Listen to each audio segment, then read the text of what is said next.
Mark and AJ have both had the opportunity to test CFMOTO vehicles. AJ has done a test ride on one on the show, and Mark has done some write-ups on CFMOTOs in the magazine. I've never had the opportunity to put one of these things through their paces. So when CFMOTO called us and invited us to race the 12 Hours of Le Tuc endurance race in Le Tuc, Quebec on a brand new CFMOTO, immediately I was pumped to have that opportunity. The 12 Hours of Le Tuc race is a really interesting event. It's a 12-hour endurance race for ATVs, but throughout the course of the 2 days, there are so many different things going on. They race pit bikes, they race trials bikes, they do enduro races, and then, of course, on top of all that, they have a 2-hour endurance race for side-by-sides, which is what we were going to be competing in. The class I'm competing in is the 600 to 800cc stock class, and CFMOTO really dominates this class, and they've invited not just myself, but all kinds of different media from all over North America to compete on identical vehicles. So as much as this is a competition for me and an opportunity for me to test the CFMOTO, it's also a bit of a competition for the rest of the media against each other.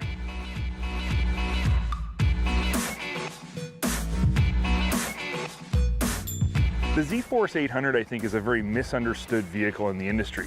People think CFMOTO, they automatically think utility vehicle, but the Z-Force 800 is every bit as performance-oriented as any other performance side-by-side you're going to find out there. It's got long travel suspension with adjustable piggyback shocks, it's got performance tires, it handles good, it's low slung. This is a performance side-by-side through and through. So, racing it in an endurance race such as this one is perfect to find out just how well it's going to perform. We see participating in an endurance race of this nature to be critical to our confidence in our equipment. And because the course is so demanding, the stress put on that machine is pretty incredible. And for our machines to every year prove that they not only can finish, but they can take all 3 spots on the podium is a huge testimony to the quality of the machines.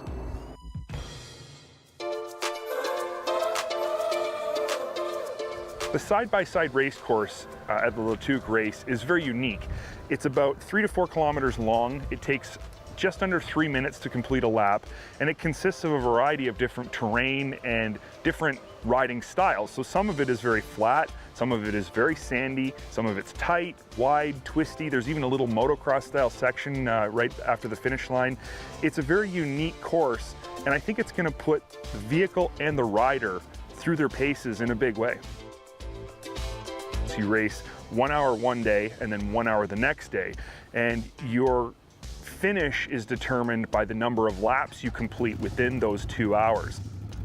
I qualified about mid-pack, which meant I was starting right in the middle of the pack of side-by-sides, and we were racing all side-by-side classes on the course at the same time. There was 25 vehicles, and it was a mix of everything from 1000cc modifieds to our 600 to 800cc stock vehicles. So it's pretty intimidating when you're lined up.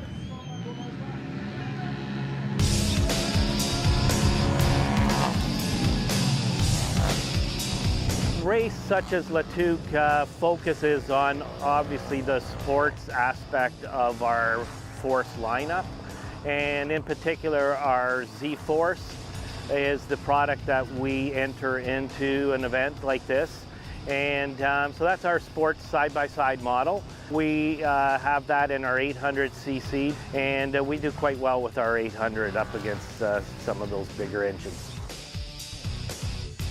Once I got into the racing groove, everything sort of came together.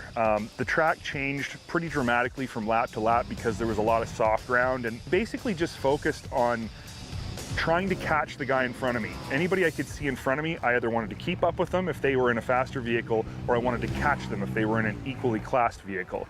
And that was how I spent the 1 hour, was just continuously looking ahead of me, looking down the side of the track as I was coming back up straightaways to see who was the next guy that I was going to run down.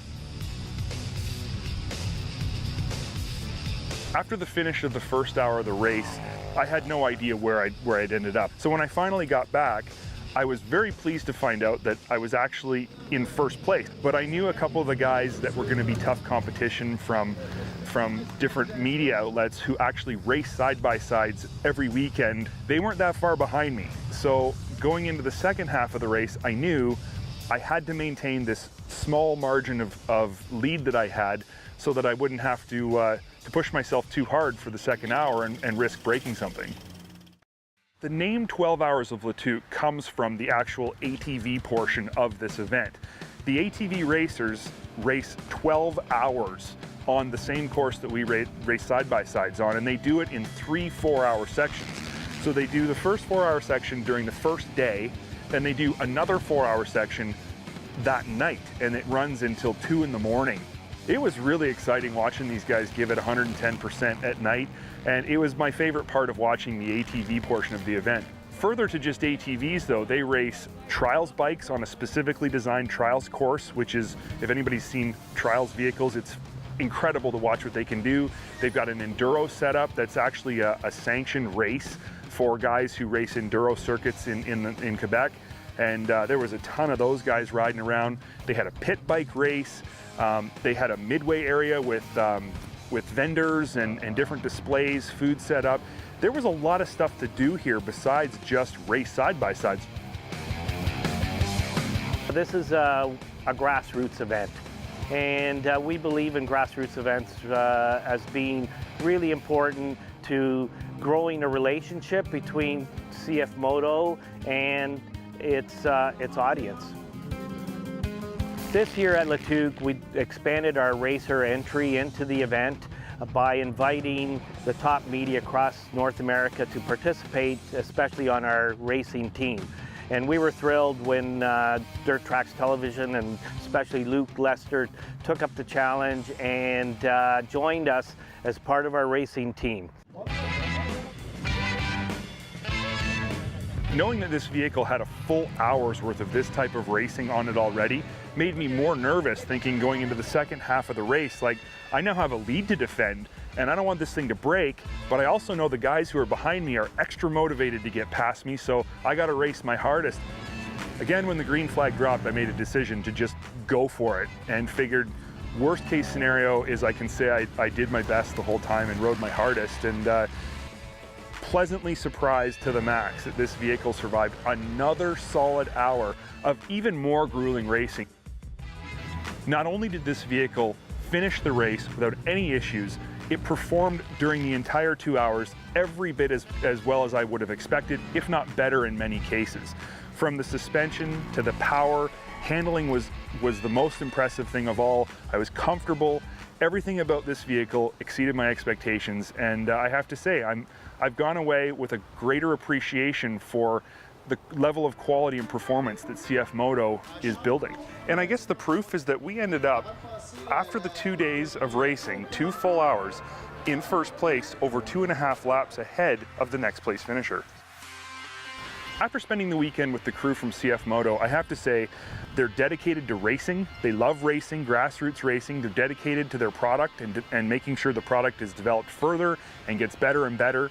They're dedicated to their dealers, they're dedicated to their customers and to creating the best possible consumer experience they can. Overall, CFMOTO is a brand that I think is going to be around for a while, and I think it's worth a close look if you're out there shopping for any side-by-side.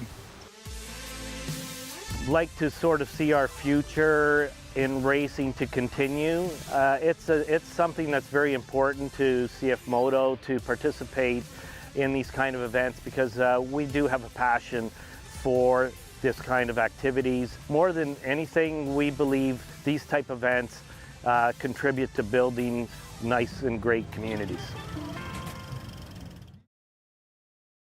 If you like this video, click the link and subscribe to Dirt Tracks' YouTube page, where we're updating all kinds of fresh stuff like you've just seen.